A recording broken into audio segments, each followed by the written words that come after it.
Good afternoon, everyone, and thank you for joining us this afternoon. The purpose of this joint press conference is to update the public around the COVID-19 virus, how it is currently impacting the Stockton community, and how we can protect ourselves and others from the severe side effects of the COVID-19 virus. We will provide the current data and information on this virus, the vaccinations, testing, and best practices from our local healthcare representatives.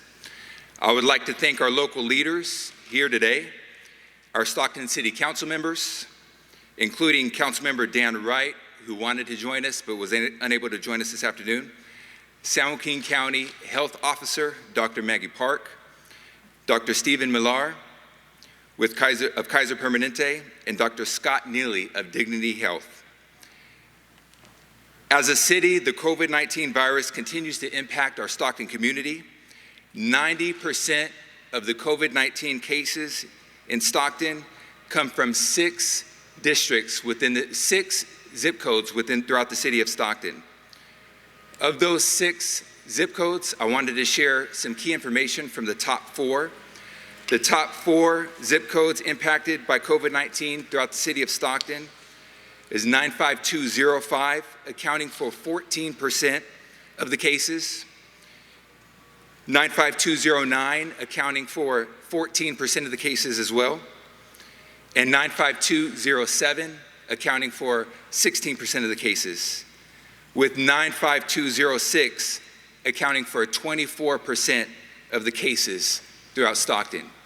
To date, Stockton has experienced over 37,000 cases of COVID-19. These percentages by zip code illustrate that COVID-19 is impacting every single district that our council members represent throughout the city of Stockton, which District 6, which is Councilmember Wormsley's district, has been disproportionately impacted by the virus. Just based off numbers, nearly 1 in 4 cases throughout the city of Stockton come from District 6.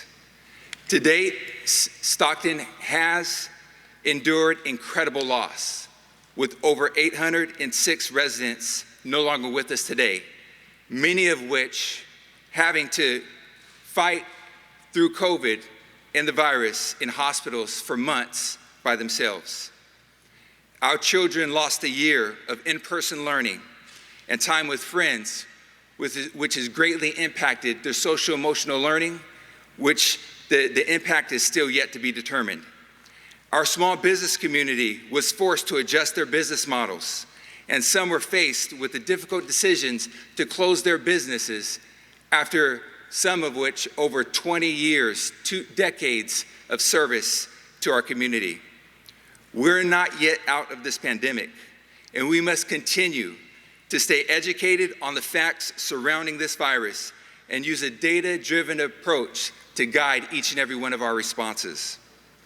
As Stocktonians, we must stay diligent in our efforts to keep our families safe, to keep our children in the classroom, and to ensure our businesses can stay open.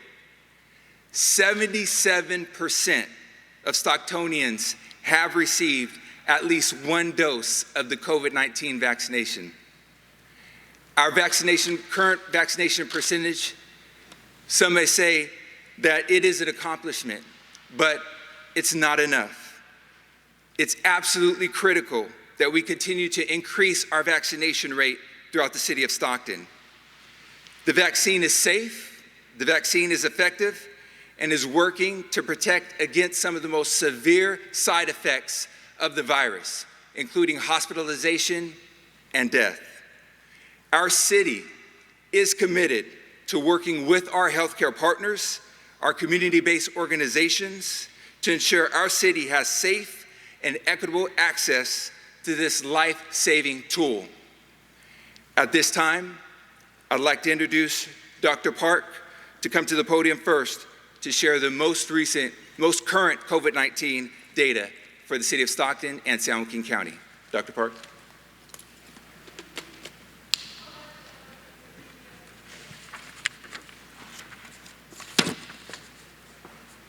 Thank you, Mayor Lincoln. for this opportunity to share recent data on COVID-19 and to talk about some trends we might be seeing in the future. San Joaquin County is currently experiencing a spike in COVID-19 cases. This wave began in early July as the Delta variant became the predominant circulating strain of the coronavirus. While other areas of the state might be starting to see their numbers stabilize, we continue to see rising case rates and hospitalization numbers here in Stockton and countywide. Our current daily numbers of confirmed positive cases and the number of people admitted to hospitals for COVID-19 now surpass the peak numbers we had during the wave of summer 2020. We knew that this surge might be as bad as last summer's, but we've passed last summer's numbers and still haven't reached the peak of this current surge. More than half of our ICU beds are occupied by COVID patients, and our ICU bed capacity use is at 136%. ICU bed availability is now below 10% for the San Joaquin Valley region. In addition, I want to bring attention to one concerning trend. We are seeing dramatic increases in case rates, particularly for our younger age groups, 0 to 4 and school-aged children. This is all the more reason for parents and caregivers of young children to get vaccinated. Vaccinating anyone eligible in a household 12 years of age or older adds protection to those who are younger or immunocompromised in the home. No one can say with certainty what will happen next in the progression of COVID-19 or its effect on our communities, but we can reflect on what has happened and look at what we're currently seeing as a precursor to what we might expect. We believe that COVID will become endemic, that we will not eradicate it, but like the seasonal flu, we'll learn to manage it, eventually resuming our pre-COVID lives. But until this happens, we will see more variants over time. The Delta variant accounted for 95% of cases in the month of July, and so far, all of the sequenced cases resulting for the month of August. We need to look now at the future, at the next variant, and prepare as best we can. Remember, we are in a race against variants. We are already looking at the need to give boosters to vaccinated individuals and planning now to make sure people get that added protection. We also foresee that the medical community and our community at large will have to address the issue of long COVID, where some individuals continue to experience lingering and often debilitating COVID symptoms. So our work will not be done, but we will get through this very hard part of COVID together. Let's continue to care for one another by masking, washing our hands, getting tested and staying home when sick, and by getting vaccinated. Vaccinations take place right here at the Stribley Center, and appointments can be made on myturn.ca.gov. Thank you so much, and now I'd like to introduce Dr. Stephen Millar from Kaiser Permanente.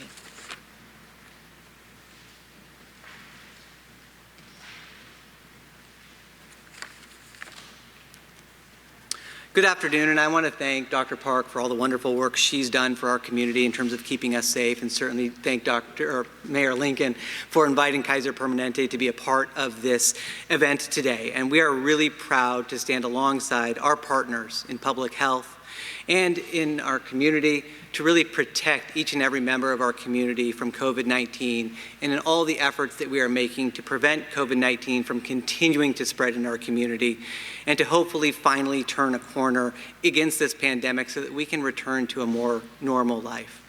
But we are really asking for everybody's help in this collective effort today so that we can all work together to bring this to an end and to regain some sense of normalcy in our lives. And we know that the safest way to do this and the most effective way is to be vaccinated.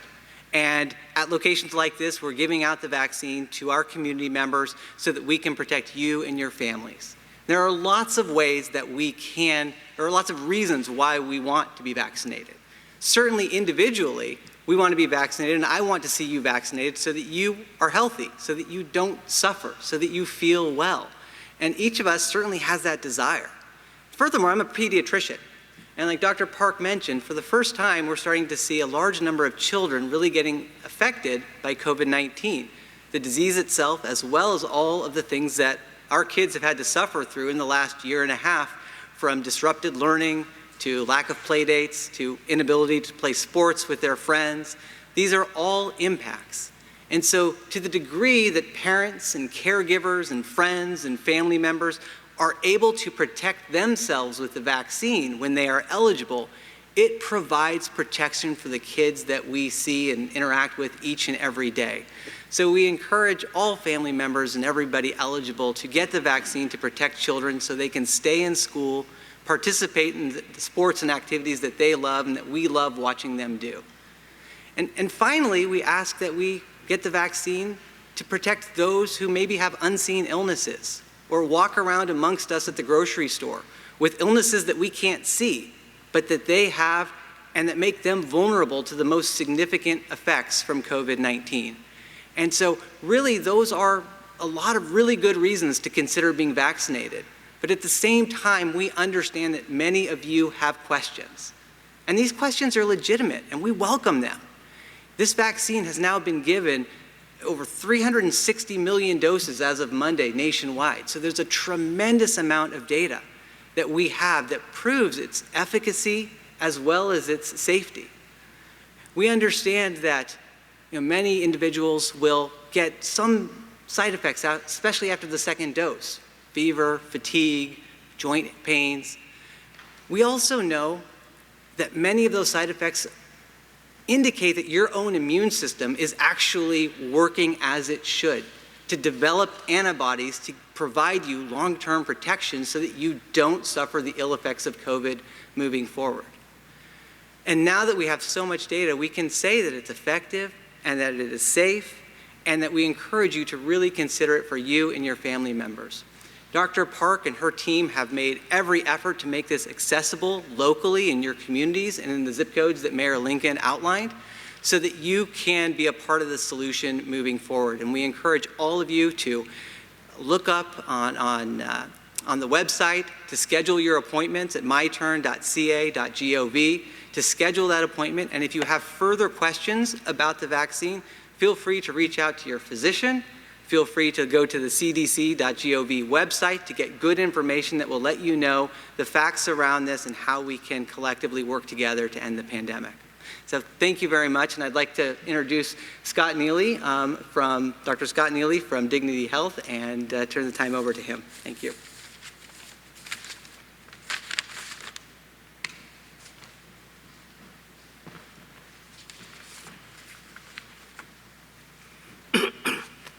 Thanks very much, Dr. Millar. That was fantastic, and good job, Maggie.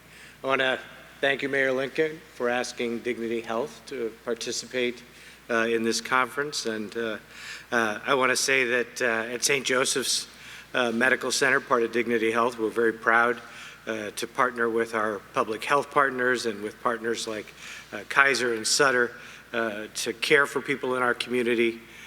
We've cared for literally thousands of our citizens with COVID, as well as the other medical problems that keep happening during this pandemic. And we're really proud of our service to our community. On my rounds yesterday, the nurse that I spoke to told me about the patient who broke her heart. He was one of our neighbors here in Stockton. He was a man in his early 50s, married, a family man. At his age and in relatively good health, he had no reason to think that he would not have the opportunity to watch his grandchildren grow, to spend many more happy times with his loved ones and his friends. He was also determined not to receive a COVID vaccine up until the time he became ill. There are many reasons that people cite in support of their vaccine hesitancy, and in this case, our patient was concerned about side effects. But all of these reasons end with the same result: a person who's unprotected against severe COVID disease.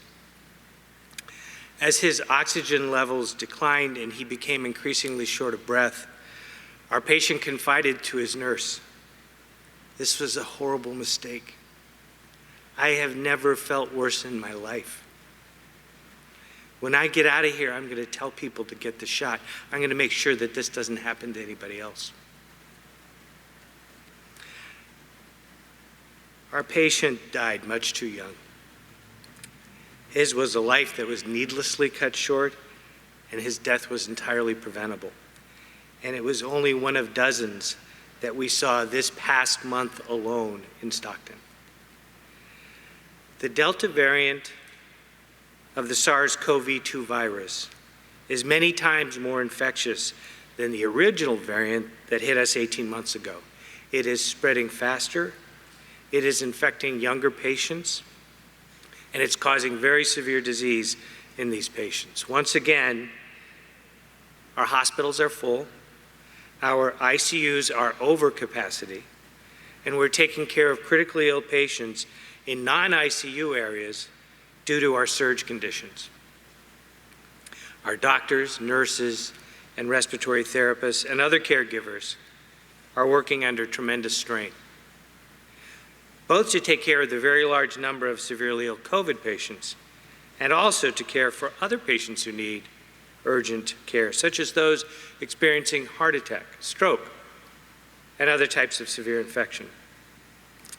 But this time, with our healthcare system and providers under severe stress, we all know that these deaths, these severe illnesses, and this surge could have been avoided by more people receiving the vaccine. While the Delta strain of COVID is causing more infections in vaccinated individuals, the vaccine continues to limit the duration of illness and the duration of virus shedding, and thus still has utility in slowing the spread of the disease. More importantly, the vaccine is highly effective in preventing severe disease and hospitalization. Current estimates are that having been fully vaccinated reduces the risk of both severe disease and hospitalization by 25 to 30-fold. That's not a 25% reduction. That is a 96 to 97% reduction in the risk of severe disease, hospitalization, and death, and probably represents nearly complete elimination of risk of severe disease in individuals with normal immune systems. There are not two sets of facts about this disease and the vaccine. There is only the constantly evolving body of scientific and clinical data that comes from valid research. This work has established that adverse events associated with the vaccine are very rare and that it is much safer to receive a vaccine than to develop COVID, period. Tragically, there's a great deal of misunderstanding about this information available in the press and in social media, and a great deal of misinformation being promulgated. I do not harbor any anger towards people who are hesitant to receive the vaccine. I'm concerned about them, and I'm concerned about their families. In most cases, they are actually victims of misunderstanding and misinformation. And this misinformation is causing incalculable harm, and it is costing people their lives, just as it did our neighbor, who I began by telling you about. The best way for us to be safe and for our loved ones to be safe is to all be safe together. This means getting a vaccine, wearing a mask in indoor public places, and monitoring yourself and your loved ones for symptoms. If you have symptoms, you can get a reliable test by consulting sjready.org and finding a testing site offering truly valid results for you and your families. I'm very grateful to have had this opportunity to talk with you today, and I'd like to turn the conference back over to Mayor Lincoln. Thank you.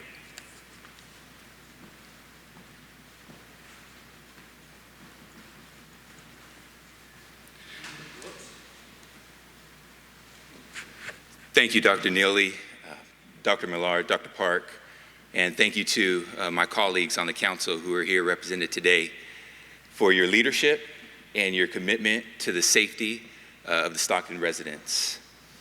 We've proven as a city that we can unite together to meet and address some of the most pressing needs that our community has as a result of COVID-19. And we're committed to doing that moving forward because we're better together. Once again, I'd like to thank everybody for coming and participating in this joint press conference this afternoon. This concludes the press conference. Have a wonderful day.